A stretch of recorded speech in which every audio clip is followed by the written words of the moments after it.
Imaginez passer 10 jours à bord d'un navire de croisière de luxe pour voyager en Polynésie française. Eh bien ça tombe bien, car dans cette vidéo, je vais vous montrer à quoi vous attendre si vous faites une croisière en Polynésie à bord du Paul Gauguin. Je vais vous parler de la vie à bord, du déroulement de la croisière, de ce qui est inclus ou pas, et on verra si ça vaut vraiment le coup de faire une croisière en Polynésie. Tout d'abord, c'est quoi le Paul Gauguin ?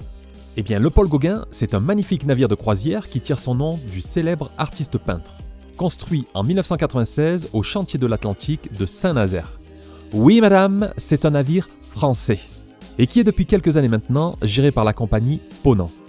Quand on parle de navire de croisière, on s'imagine souvent des immenses navires de 3 ou 4 000 passagers et plus de 1000 membres d'équipage.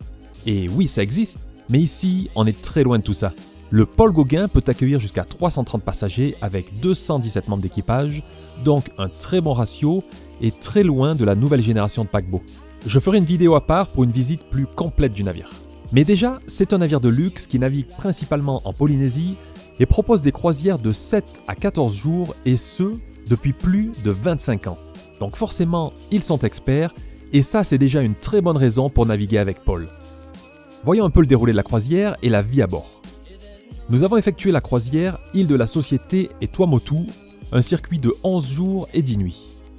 Le départ se fait de la ville de Papeete, capitale de la Polynésie, embarquement en milieu d'après-midi et dès notre arrivée sur le quai, nous sommes mis directement dans l'ambiance avec un accueil en musique par les Gauguin qui font partie de l'équipe d'animation du navire et dont je vous reparlerai plus tard. Ensuite, l'embarquement avec une grande partie des membres d'équipage qui s'occupent de vous et vous guident petit à petit dans le navire. Une fois l'enregistrement terminé et que nous avons reçu les premières informations, nous sommes tout de suite pris en charge pour nous accompagner jusqu'à notre cabine. Comme expliqué, il y a 217 membres d'équipage pour 330 passagers, un peu moins de 300 passagers durant notre croisière, et il y a donc toujours quelqu'un prêt à vous aider ou vous rendre service. Nous étions au pont 7 dans une cabine avec balcon de catégorie C, 20 mètres carrés largement suffisant. Le navire date donc de 1996 mais a subi une très grosse rénovation en 2021. Perso, j'adore les couleurs choisies et le différent mobilier que l'on retrouve dans le navire. Au début, le côté boisé m'a paru un peu old school, mais en fait, cela va très bien avec la destination. Concernant les cabines, il y a 8 catégories différentes, pour tous les goûts et tous les budgets. De la cabine avec hublot ou sabord, en passant par la cabine avec balcon ou véranda, jusqu'à la suite de l'armateur de 50 mètres carrés. Toutes très bien équipées avec produits de bain, chaussons, peignoirs. Le minibar est également inclus sans supplément et bien sûr réapprovisionné tous les jours. Et la cabine est nettoyée 2 fois par jour par votre cabinier ou cabinière. Une fois installé et après avoir fait un tour du navire, direction le restaurant La Véranda pour un buffet d'accueil qui annonce une croisière sous le signe de « On va se gaver ». Non mais regardez-moi ce buffet. Oh les gars, il est 16h là, c'est l'heure du goûter. Enfin bref, niveau nourriture, ça commence fort et vous allez vous faire plaisir durant toute la croisière. Personnellement, j'ai pris 2 kilos. Ensuite, c'est le traditionnel et obligatoire exercice d'abandon du navire, Safety First, puis présentation de la vie à bord et des excursions pour ceux qui le souhaitent. Vous êtes en vacances, mais vous allez voir que les repas vont rythmer vos journées.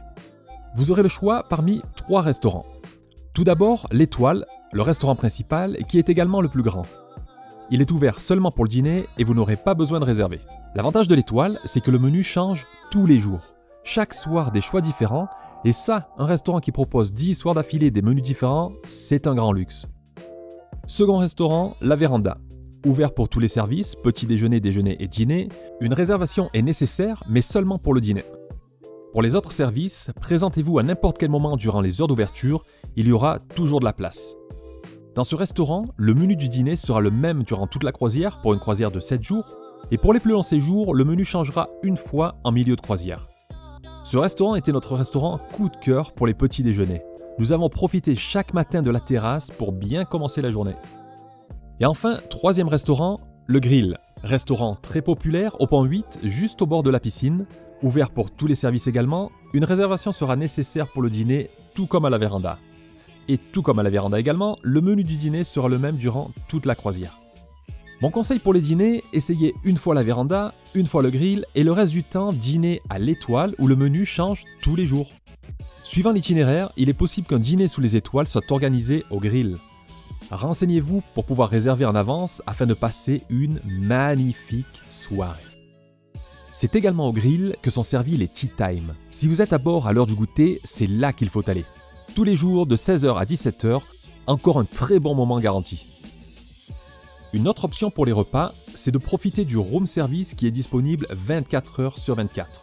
Bien sûr, c'est gratuit, comme tous les repas servis à bord d'ailleurs. Vous voyagez en pension complète et ça c'est un autre très bon point pour le Paul Gauguin. Tous les repas sont donc inclus dans votre croisière, ainsi que certains vins et certaines boissons. Mais il y aura un supplément si vous souhaitez prendre un vin ou un cocktail premium par exemple. Les boissons étant incluses, vous pourrez profiter régulièrement des différents bars. Au piano bar par exemple, très populaire pour y boire un verre avant ou après dîner, et vous pourrez vous y relaxer au son du piano, bien sûr. Parfois des quiz y sont organisés et vous y trouverez également une bibliothèque et quelques œuvres d'art. Un autre bar se trouve au pont 8, à l'arrière du navire, il s'agit de la Palette. Lieu très agréable, il dispose d'une terrasse et donc vous pourrez profiter d'une superbe vue. Le soir on y retrouve les musiciens, des soirées karaoké ou soirées dansantes. La Palette propose également un petit déjeuner léger pour les lève-tôt, généralement à partir de 6 h du matin. Et même si vous êtes en vacances, je vous invite à vous lever tôt une ou deux fois pour profiter de moments calmes tout en admirant le paysage. Au pont piscine se trouve le bar de la piscine. Ouvert quasiment toute la journée, c'est bien sûr un incontournable lorsque vous vous prélassez au bord de l'eau. Il y a également le bar du Grand Salon, mais celui-ci n'ouvre que lorsqu'il y a des spectacles ou événements. Ce qui me permet de faire une transition parfaite pour parler des animations à bord.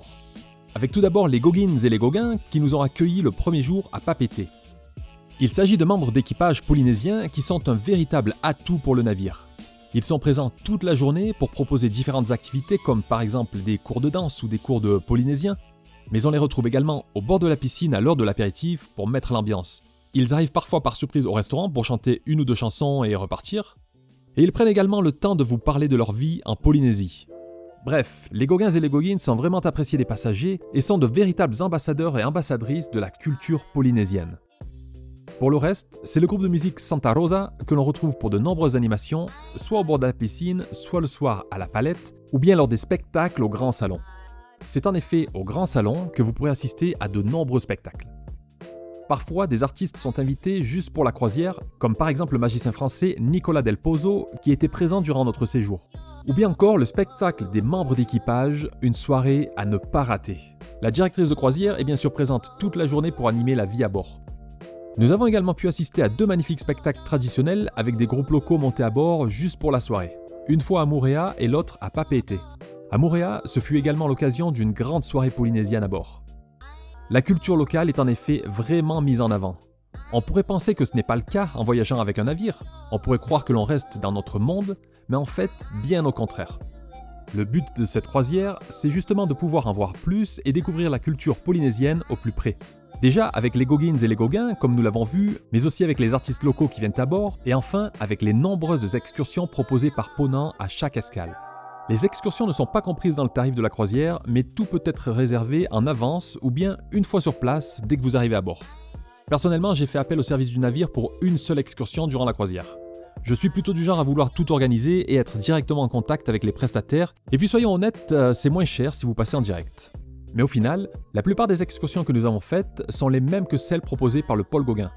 Donc si vous ne voulez pas vous embêter, sachez que l'équipe des excursions à bord pourra s'occuper de tout pour vous. Par contre, il y a énormément d'excursions proposées. D'un simple tour de l'île en 4x4 jusqu'à la baignade avec les requins, en passant par la visite d'une plantation de vanille ou le tour en hélicoptère, il y a énormément de choix. Je vous conseille vraiment de repérer ce que vous souhaitez faire en avance pour gagner du temps une fois à bord. En plus des excursions, vous pourrez également faire de la plongée, directement avec l'équipe du Paul Gauguin. Le navire est équipé d'une superbe marina qui se déploie et à partir de laquelle vous pourrez profiter d'activités nautiques. Même si vous ne faites pas de plongée, il vous sera possible de partir en paddle ou en kayak depuis la marina. Le navire fournit également les palmes, masques et tubas pour le snorkeling, randonnée palmée comme on dit dans le milieu. Pour le reste, si vous êtes de ceux qui ne peuvent pas s'empêcher de se dépenser même en vacances, vous serez ravis de pouvoir profiter d'une salle de sport très bien équipée avec des équipements qui ont l'air d'avoir été changés récemment. Pour les autres, qui comme moi ne trouvent aucun intérêt à faire du sport en vacances, et hors vacances également, vous pourrez passer un très agréable moment au spa. Une bibliothèque se trouve non loin du spa, ainsi que la boutique. Une sélection de vêtements, de souvenirs et bien sûr de perles. Ce sont des perles de qualité, donc le budget devra être de qualité également. Au cas où vous tombez malade ou si vous vous faites mal, le navire est équipé d'un hôpital avec la présence d'un docteur et d'infirmières. On ne sait jamais. Lors de croisières en Polynésie, le navire ne sera jamais à quai, à part le premier et dernier jour à Papeete. Le reste du temps, le navire est au mouillage et les passagers se rendent à terre à bord d'un autre petit bateau, en l'occurrence à bord des embarcations de sauvetage. C'est donc à prendre en compte et il faut donc être en forme pour voyager en Polynésie, ne serait-ce que pour rejoindre ces embarcations. Récapitulons. Ce qui est inclus, tous les repas dans les 3 restaurants ou en cabine, les boissons et le vin, le Wi-Fi, car oui, vous pourrez rester connecté en étant à bord. Les équipements nautiques, tous les spectacles et animations, l'accès à la salle de sport et à la piscine. Ça paraît logique, mais on ne sait jamais. Ce qui n'est pas inclus, les boissons et le vin premium, les excursions et la plongée, la lingerie, car il y a en effet un service de lingerie dont je n'ai pas parlé, les traitements au spa et tout ce qui se trouve dans la boutique. Alors à la question « Est-ce que ça vaut vraiment le coup de faire une croisière en Polynésie ?» Je réponds oui, bien sûr. Non mais alors, mais quelle question? Les gros avantages sont vraiment le fait de ne pas devoir refaire sa valise et prendre l'avion tous les 2 ou 3 jours. Et ça, c'est quand même super agréable.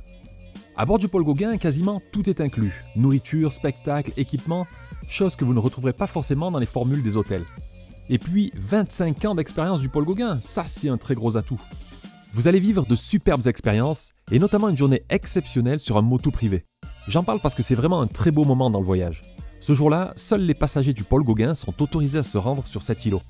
Et les membres d'équipage se mettent en 4 pour organiser un grand barbecue dans une ambiance incroyable, typiquement polynésienne. Et j'en profite d'ailleurs pour remercier les membres d'équipage qui sont tous exceptionnels et qui y sont pour beaucoup dans la réussite de la croisière. Mais de toute façon, voyager en mode croisière ou en avion d'île en île va dépendre de beaucoup de points. La Polynésie c'est grand comme l'Europe, donc le navire ne va pas de partout. Mais vous pouvez peut-être cumuler les deux, faire une croisière et ensuite rester en Polynésie pour voyager par vos propres moyens et voir d'autres lieux inexplorés. Bref, tout cela dépendra des possibilités de chacun en termes de temps et de budget, donc difficile de pouvoir dire si c'est fait pour vous. Mais ce qui est sûr, c'est que si vous avez la possibilité et l'envie de faire une croisière à bord du Paul Gauguin, je vous le conseille à 200%. N'hésitez absolument pas. Pour ceux qui n'ont pas spécialement les moyens ou qui souhaitent voyager différemment, je vous conseille de vous rapprocher de Manaventura Tahiti. Je vous mets le lien en description. Une jeune agence qui vous aide à créer votre voyage en Polynésie sur mesure avec un budget adapté. Sinon, bon voyage à bord du Paul Gauguin. J'espère que cette vidéo vous a plu et que vous avez appris des choses intéressantes sur le navire. N'hésitez pas à poser vos questions en commentaire, à liker et partager la vidéo, c'est bon pour le référencement et ça motive à en faire d'autres. Et quoi qu'il en soit, une croisière sur le Paul Gauguin, ça ne se raconte pas, ça se vit.